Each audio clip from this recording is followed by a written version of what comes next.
Jumpa lagi di Review TV. Iya, kemarin kita sudah review Redmi Note 11 Pro. Sekarang giliran Redmi Note 11, varian paling murah di antara jajaran Redmi Note 11 series.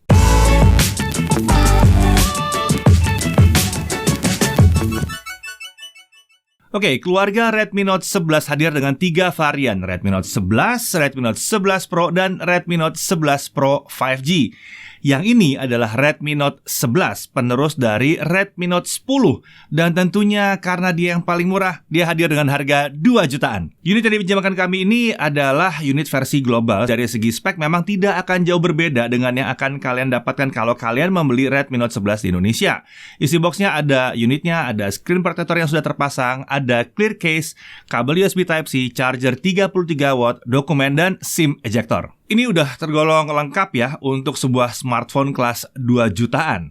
Oke, dari sisi desain, si Redmi Note 11 ini hadir dengan desain 2,5D curved back dipadukan dengan frame yang flat ya. Lagi-lagi kayaknya ini lagi musim banget ya, frame pinggirannya ini flat ya. Material frame-nya tentunya dari polikarbonat. Untuk back covernya nggak disebut dari apa, tapi saat pemakaian sih baru beberapa hari udah ada sedikit tipis-tipis baret-baret halus di back covernya. Jadi asumsi kami adalah ini polikarbonat tentunya ya. Nah, pilihan warnanya ada Star Blue seperti yang kita pakai ini, ada Twilight Blue, dan ada Graphite Grey. Dimensinya adalah 159,87 x 73,87 x 8,09 mm dengan bobot 179 gram. Jadi mungkin nggak tipis-tipis amat, tapi bobotnya tergolong ringan. Di sisi kanan kita lihat ada tombol power dan tombol volume up and down. Di atas kita lihat ini adalah mikrofon, ada infrared blaster ya, ada grill speaker tentunya. Kalau di atas ada grill speaker berarti ini adalah stereo speakernya ya. Lalu ada headphone jack.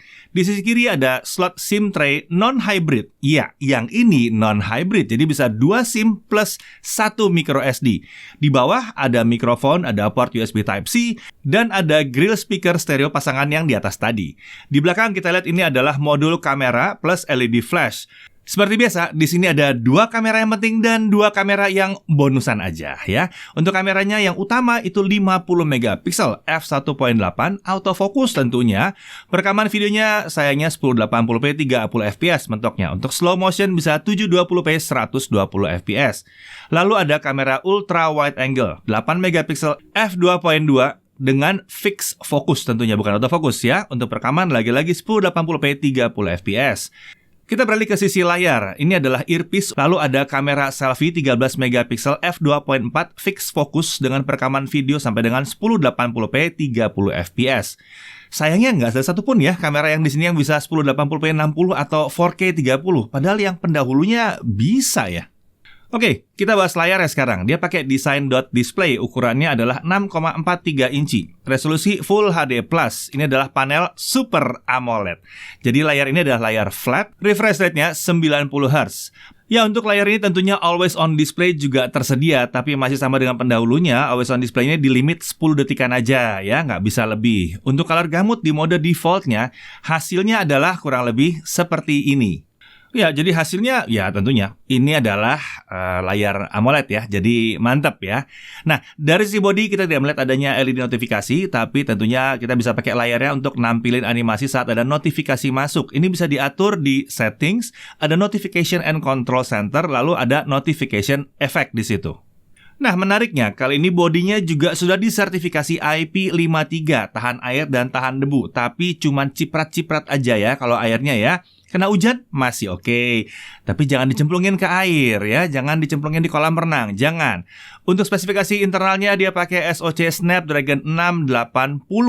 Kita udah pernah tes ya sebelumnya 680 ya.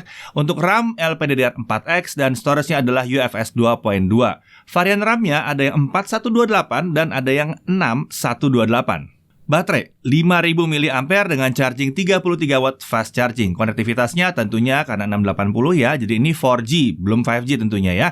Wi-Fi-nya adalah Wi-Fi 5, Bluetooth versi 5, dan dia sudah lengkap dengan Wi-Fi sharing juga. Nah, kalau ada yang nanya, display output bisa nggak? Ya nggak bisa. Di harga segini sayangnya belum ada yang bisa dicolokin ke layar besar. Untuk NFC, nah ini tersedia. Di harga 2 jutaan dia sudah pakai fitur NFC. Ini adalah peningkatan dibandingkan pendahulunya yang belum punya NFC. Dan tentunya dia punya FM radio buat kalian yang membutuhkan ya. Nah, untuk sensor ada accelerometer, ada gyro sensor, ada light sensor, proximity sensor, magnetic sensor, dan ada e-compass. Jadi mau dipakai buat ojol? Bisa banget ini. Oke, dari sisi security ada side mounted fingerprint dan ada face unlock. Untuk OS, dia pakai MIUI 13, Android 11. Nah, kalau kalian nanya soal iklan, seperti biasa kita akan menemukan beberapa iklan di beberapa aplikasi bawaan. Dan tentunya juga pada saat kita install aplikasi. Hal ini wajar ya untuk smartphone kelas menengah ke bawah, terutama kalau yang versi-versi terjangkau banget ya. Karena memang model bisnisnya Xiaomi ya seperti ini. Ya, itu yang membuatnya bisa terjangkau banget. Oke, kita langsung masuk ke pengujian performa. Untuk benchmark kita pakai Antutu 8, kita bisa dapat kisaran 219 ribuan. Kemudian ada Antutu 9 di 260 ribuan. Ya, hasil ya masih konsisten ya untuk Snapdragon 680. Kemudian untuk Geekbench, single core-nya ada di 384, multicore di 1706. Lalu yang ini adalah GFX Bench 1080p T-Rex off-screen. Nah, untuk 3D Mark Single Shot Extreme, graphics core-nya ada di 1172. Dan untuk 3D Mark Wildlife Stress Test, best loop-nya ada di 448 dengan lowest loop-nya di 443. Jadi stability-nya 99,3%. Ini sangat menyenangkan sekali. CPU throttling test kita lihat bahwa hasilnya 100%, tidak ada throttling sama sekali. Ini langka sih sebetulnya ya untuk SoC baru. Biasanya kan pasti adalah dikit-dikit ya, sampai 80% aja kita masih oke, tapi ini 100%. Seperti yang kita udah bahas bahwa ya Snapdragon 680 ini posisinya kelas menengah ke entry ya, sedikit di bawah Snapdragon 678. Jadi walaupun namanya 680 lebih besar dari 678, tapi performanya sedikit loh, nggak jauh. Akan susah sih membedakan dengan 678, tapi memang tetap aja kita lihat bahwa ini sedikit di bawah 678. Dan rasanya ini masih layak sih untuk sebuah SoC di kelas 2 jutaan. Walaupun memang ya agak aneh karena pendahulunya pakai 678. Oke, kita lanjut ke gaming, Genshin Impact. Settingnya di lowest 60 fps tentunya ya. Hasilnya adalah 20-25 fps saat traveling. Dan bisa 20 fps ke bawah kalau lagi battle. Nah, ini udah agak kurang nyaman sebetulnya, tapi tetap terhitung masih bisa lah ya dimainkan ya, daripada nggak bisa ngegacha sama sekali, lumayan lah bisa login sebentar. Oke, lalu kita beralih ke PUBG Mobile. Setting maksimumnya adalah smooth high. Dengan setting begini, frame rate dapat memang hanya di 30 fps aja dan stabil dimainkan mau berapa lama juga stabil. Oh, yang namanya kerendahan settingnya kayaknya butuh ada kerjasama sedikit ya supaya settingnya bisa naik dikit lah. Lalu Honkai Impact 3, setting paling rendah dan semua efek dimatikan. Hasilnya kita bisa dapat sekitar 25-30 fps. Masih cukup playable, tapi kualitas gambarnya memang ya jadi agak kurang cakep aja di sini. Beralih ke Mobile Legend. Settingan grafiknya bisa di ultra dan FPS di 60, belum bisa lebih lagi. Tapi menariknya graphics ultra ini udah dibuka di sini ya. Hasilnya adalah 60 FPS lancar tanpa frame drop yang mengganggu. Harusnya yang lain juga bisa kayak gitu ya. Nah, kemudian beralih ke Subway Surfer. Hasilnya adalah 60 fps aja. Sayangnya kita masih belum bisa dapat 90 fps. Tapi ya paling nggak ini udah lancar tanpa masalah. Lalu Real Racing 3, sayangnya di sini lagi-lagi kita dapat maksimum di 60 fps. Biasanya sih dia bisa 90, tapi ya ini baru di 60 fps. Jadi agak disayangkan ya, beberapa game yang harusnya bisa tembus dari 60 fps di sini baru ketahan di 60 fps saja. Sepertinya memang butuh kerjasama ekstra atau mungkin nanti ada peningkatan dari sisi gamenya sendiri untuk mengenali si smartphone atau SoC-nya. Ya, jadi kesimpulan soal gaming, smartphone ini agak kurang pas kalau kalian mau main game-game yang berat dan kompetitif. Tapi untuk main game yang casual sih ini udah cukup banget sih ya. Nah, untuk suhu, Genshin Impact selama 30 menit di lowest 60 fps, di layar di 34-39 derajat Celcius. Di bagian belakang 33-39 derajat Celcius. Jadi ini tergolong masih adem ya. Kita lanjut ke pengujian baterainya. Untuk video playback 1080p ini selesai dalam waktu 22 jam 5 menit. Oke, termasuk oke ya untuk sebuah smartphone yang nggak berat-berat amat ini. 22 jam loh, mantap ini ya. Lalu kalau kita nonton YouTube gimana? Ya, ini adalah hasil playback 1080p dengan YouTube. TikTok kan? Tentu bisa dong. Nah, TikTok kan selama 30 menit, dia akan turun, ya nggak terlalu jauh juga sih ya ini ya, lumayan masih ya. Nah, kemudian Genshin Impact selama 30 menit, lowest 60 fps, dia dapat 8% aja turun baterainya. Jadi sebetulnya baterainya lumayan awet sih sebetulnya ya. Nah, untuk charging, baterainya kan 5000 mAh ya, charger bawaannya adalah 33 watt. Dari 0 sampai 50% dibutuhkan waktu 30 menit. Dari 0 sampai full dibutuhkan waktu 1 jam 22 menit. Oke, ini adalah hasil yang bagus karena kita udah pernah lihat hasil yang lebih buruk dari ini dengan pakai charger 33 watt. Jadi ya, udah mantap lah ya. Nah, sekarang kita masuk ke pengujian kamera, tapi tentunya bareng sama Chris ya. Oke, jadi di tangan saya kali ini sudah ada Redmi Note 11 nih teman-teman. Jadi langsung aja kita lihat kemampuan kameranya seperti apa. Tapi di video kali ini kayaknya kita nggak perlu bahas terlalu detail ya mengenai kameranya. Saya pribadi jujur lebih penasaran bagaimana kalau kita bandingkan dengan generasi sebelumnya. Hasilnya seperti apa? Apakah ada perbedaan yang signifikan atau enggak? Mari kita lihat. Nah, di tangan kanan saya ini sudah ada Redmi Note 11 dan di tangan kiri saya ini sudah ada Redmi Note 10. Jadi langsung aja kita lihat kemampuan kameranya. Ini saya lagi cobain di kamera selfie di resolusi Full HD 30 fps. Mari kita lihat bedanya.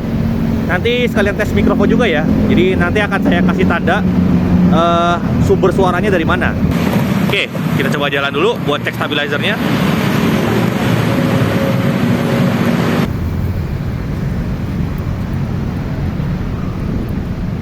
Oke, sekarang lagi di kamera utamanya. Coba kita cek hasil videonya dan stabilizernya. Kalau di preview si Redmi Note 11 ini seperti nggak ada stabilizernya ya. Tapi stabilizer software itu akan dikasih setelah selesai merekam. Jadi sayangnya pas lagi preview tuh videonya nggak stabil ya kalau untuk preview, tapi hasil akhirnya nanti distabilkan. Sekarang kita cobain kamera ultrawide-nya. Hasilnya kurang lebih kayak begini. Kalau saya lihat dari layar sih perbedaan yang paling terlihat itu dari karakter warna sih ya. Karakter warnanya agak sedikit berbeda dan ya, kemampuan menangkap cahayanya juga agak beda ya, seperti yang kalian lihat di pohon ini tuh. Oke. Sama di ultrawide-nya juga di preview tidak ada stabilizernya. Stabilizer akan diberikan setelah selesai merekam.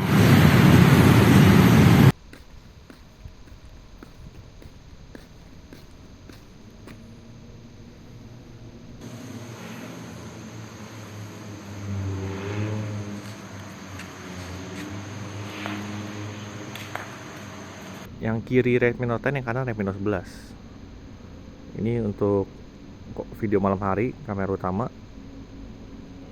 Noise-nya. Coba kita pakai jalan.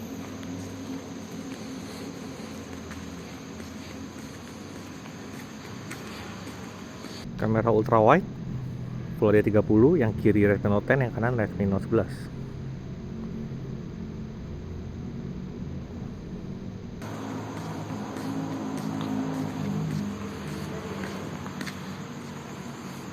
Oke, sekarang kita lihat hasil foto-fotonya. Kalau menurut saya sih hasil foto keduanya ini masih sama-sama bagus ya untuk kelas 2 jutaan. Detailnya masih oke, fitur HDR juga ada. Dampak downgrade-nya nggak sesignifikan di video. Kalau saya boleh menilai secara keseluruhan, kameranya Redmi Note 11 ini adalah salah satu yang terkena dampak krisis chipset. Semua smartphone yang pakai Snapdragon 680 yang pernah kita coba, kemampuan kameranya mirip seperti ini. Perekaman maksimum di Full HD 30, stabilizer juga nggak terlihat di preview. Jadi saya berasumsi, masalah ini sebenarnya adalah keterbatasan dari SoC-nya. Sejujurnya, kalau dibandingkan generasi sebelumnya, saya ngerasa Redmi Note 10 itu lebih oke secara keseluruhan. Tapi kalau kalian bandingkan dengan HP-HP Snapdragon 680 lain yang udah rilis sampai saat video ini dibuat, Redmi Note 11 ini adalah opsi yang paling masuk akal.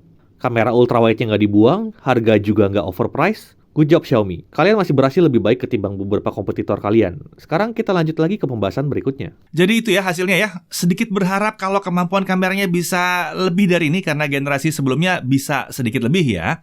Tapi udah oke lah, lumayan lah. Nah, untuk Netflix bagaimana? Dia bisa L1, jadi bisa high definition tapi tidak bisa HDR. Lalu untuk YouTube HDR video playback sayangnya nggak bisa. Lagi-lagi itu kami rasa wajar untuk kelas harganya. Nah, untuk haptic feedback saat ngetik, ini menariknya mesin gitarnya udah bagus. Belum sampai di kelas flagship, tapi sudah nyaman sekali untuk ngetik sehari-hari. Untuk harga, ya, yang versi RAM 4GB dengan storage 128GB ada di kisaran 2.499.000, sementara yang 6128 di kisaran 2.799.000. Oke. Hal yang perlu diperhatikan, kalau kalian adalah pengguna Redmi Note 10, rasanya agak kurang pas upgrade ke sini ya. Peningkatan yang diberikan tidak segitu signifikannya untuk mengganti ke sini. Kecuali kalau mungkin kalian butuh banget pindah ke seri 11 dan mencari NFC-nya. Kemudian, kameranya memang ya rasanya masih kurang optimal aja ya. Resolusi perekaman videonya tuh agak terbatas dan stabilizer kamera selfie juga tidak tersedia. Preview kamera utama juga nggak kelihatan bahwa dia stabil. Tapi pada akhirnya hasilnya stabil sih. Lalu untuk performa rasanya memang belum pas untuk gaming berat. Gaming casual sih oke. Tapi lagi-lagi ya buat harga segini rasanya 2 jutaan nih harganya ya masih cukup oke lah ya. Nah, untuk sisi yang kita suka, smartphone ini pakai layar AMOLED Full HD plus 90Hz termurah di Indonesia ya. Jadi ya adalah kelebihannya di sini. Stereo speaker, jelas. Ini juga barang yang ya nggak gampang-gampang amat ditemukan di harga segini. Desainnya ini udah cukup keren. Isi boxnya masih ada charger, masih ada screen protector juga. Chargingnya tergolong kenceng. Lalu SIM tray-nya, penting banget, ini non-hybrid. Jadi bisa pasang 2 SIM card plus 1 micro SD. Haptic feedback-nya waktu ngetik juga enak. Masih ada infrared blasternya, NFC. Nah, ada juga di sini FM radio juga ada di sini. Dan baterainya tergolong salah satu yang awet. Akhir kata, kalau melihat apa yang terjadi di bulan Maret ini atau ya 2 bulan terakhir ini, kita bisa melihat bahwa akhirnya krisis chipset di dunia itu terasa juga di kita ya. Karena kan smartphone seperti ini, chipnya itu bukan dipesan bulan Januari terus dibikin sekarang. Bukan. Chip itu dipesan mungkin sekitar 6 bulan yang lalu atau mungkin bahkan 8 bulan yang lalu. Dan pada saat itu di tahun 2021, krisis chipnya udah mulai ya. Jadi ya mungkin itu yang menyebabkan Xiaomi terpaksa pakai seri yang ini dan nggak pakai seri atasnya. Sedikit berharap ini jadinya 695 ya. Nah, tapi kalau kita lihat konteksnya adalah smartphone yang diluncurkan Februari-Maret 2022, terutama kalau kita lihat di keluarga Redmi Note 11, ini adalah salah satu yang kalau kita lihat harga berbanding kemampuannya terbilang masih oke. Kita nggak bisa bilang ini overpriced, ini masih masuk akal harganya ya. Dan ya masih terjangkau lah, masih terjangkau. Tapi kalau kalian bisa menemukan produk-produk tahun lalu, mungkin akan lebih menarik. Yang jelas, kalau kalian pakai Redmi Note 10 mungkin kurang pas untuk pindah ke sini. Ya, setidaknya di sini sudah ada layar AMOLED 90Hz dan sudah ada NFC-nya. Jadi ada lah ya peningkatannya. Pada akhirnya, kalau kalian memang lagi nyari smartphone di 2 jutaan dan mungkin sudah 3 tahun nggak ganti smartphone, yang satu ini layak untuk dipertimbangkan. Saya Didi Irfan, Jaga TV TV.